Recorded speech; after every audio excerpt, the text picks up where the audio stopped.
Well, the market told us this week to roll up our AI investing sleeves, maybe trash out the old AI playbook and consider who will be the biggest benefactors of the new $1.6 trillion coming in generative AI revenue. My name is Jessica Amir, a market strategist here with Mumu. It's great to have your company for the weekly. Today is the 9th of May. Well, the market told us loud and clear, didn't it, this week? Roll up your sleeves, throw out the old playbook, because Google is a perfect example of why you need to trash the old school ways of thinking about AI.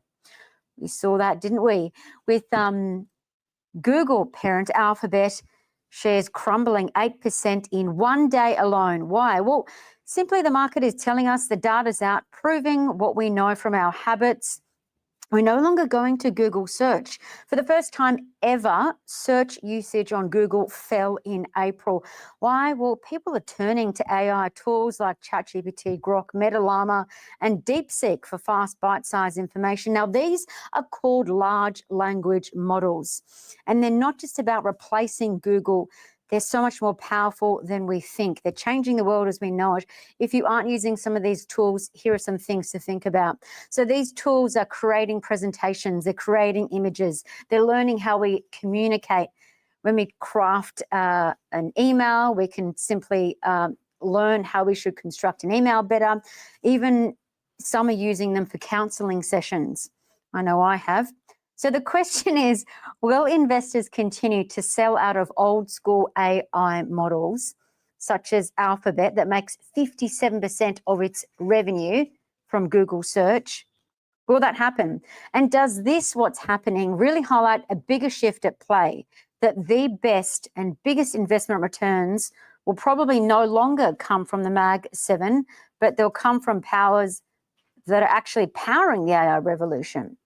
So the question is to you, instead of piling all your investing eggs into just hyperscale companies like Google, Meta, Microsoft, instead really pay attention to where these companies are investing billions of dollars each year to drive AI models that we will all rely upon to drive tomorrow's world.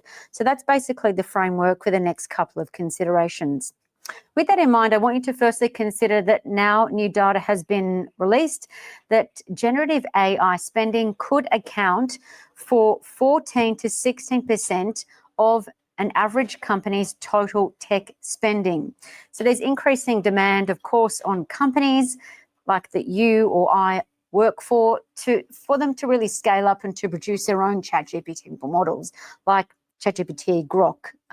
So basically, this is why new data is suggesting that AI spending is probably going to be growing at a compound annual growth rate of 37% per year. That's outstanding, right? So spending in AI, again, is going to be growing at almost 40% and is expected to hit, and I'll just bring up a chart illustrating this point here, and is expected to hit $239 billion US by 2026. Then spending in AI is probably going to hit $1.6 trillion US dollars by the year 2032. So in case you are sleeping under a rock, this basically means demand for AI is going to explode. And we saw this really fast track and go red hot, warp lightning speeds since the launch of DeepSeek. Now, the second thing, let's take this thought now, expand this out. The second thing that I want you to consider is because there's so much increasing competition on these companies that we're speaking about, the hyperscale companies they're called, right? Again, who are they? Google, Meta, Microsoft. There's so much pressure on these companies to stand out, but also basically get a return from the billions of dollars that they're investing in AI. The demands are so great that it basically means that they're all going to be developing AI models that we've never seen before. So who knows what ChatGPT will be doing next, if many people are already using them for their counseling sessions, just to name a few things as examples for what ChatGPT is using for.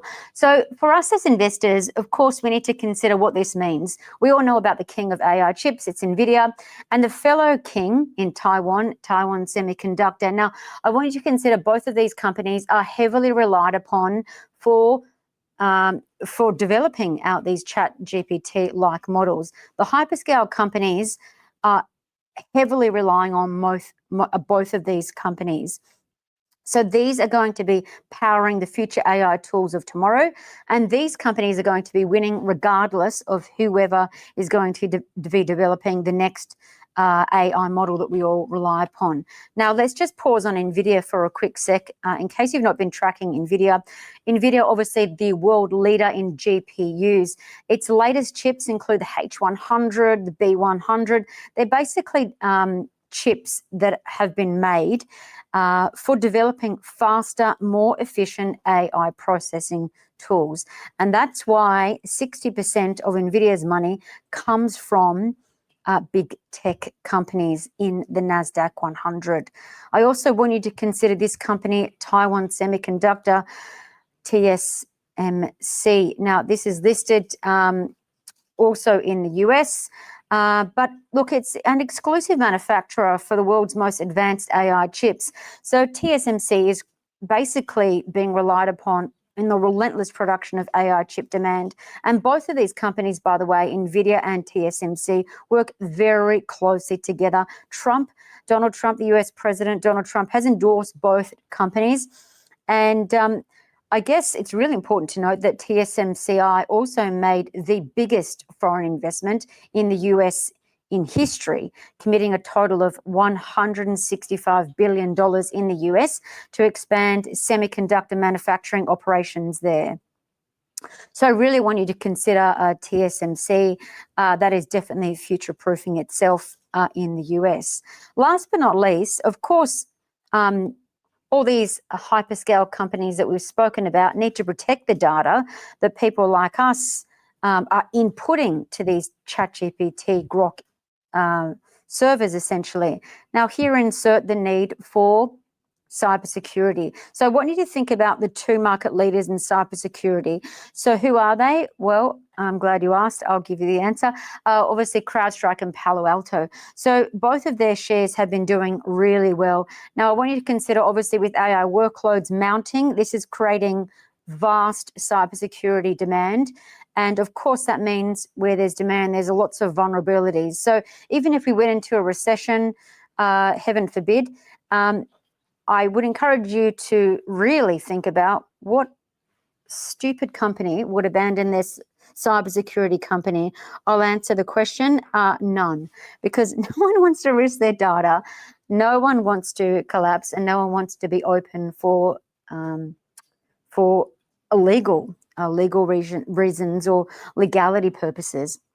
So again, consider that these companies are heavily relied upon in the US to protect data, to protect the data that's stored in data centers, and of course, the data that we share in AI models. And that's it for this week. There's so much to consider, but I want you to consider these companies. They're probably going to be the crux of developing some of the best returns that we might see over the next generation. And of course, they're responsible for not only building, but securing the AI future of tomorrow. My name is Jessica Amir, market strategist here from Murmur. But from all of us here, have a very happy and safe weekend. We'll see you on Monday. Bye for now.